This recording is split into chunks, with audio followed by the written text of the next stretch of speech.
मध्यंतरी कौन बनेगा करोडपतीच्या हॉट सीटवर नीरज सक्सेना नावाचे एक सायंटिस्ट आले होते.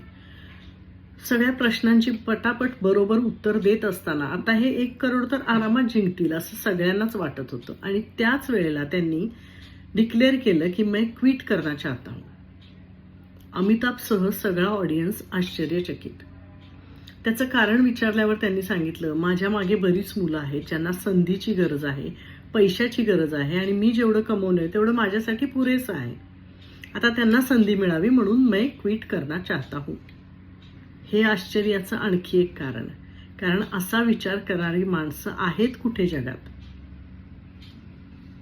आपण सगळे नुसते धावतोय धावतोय धावतोय, ऊर फुटेस तोवर पैशाच्या मागे. माझी ओंजळ भरून वाहत असली तरी नाही म्हणणार नाही.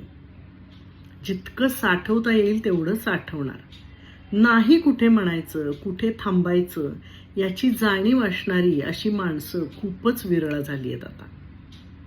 दुसऱ्याला संधी मिळावी, दुसऱ्याच्या फायद्यासाठी माझी संधी सोडावी वाटणं यापेक्षा संतपणा कोणता मला सांगा.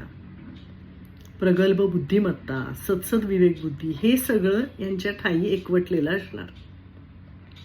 त्याशिवाय दुसऱ्यासाठी त्याग करण्याची वृत्ती आता आपल्याला बघायला मिळाली हे आपलं सुद्धा खरं तर भाग्य.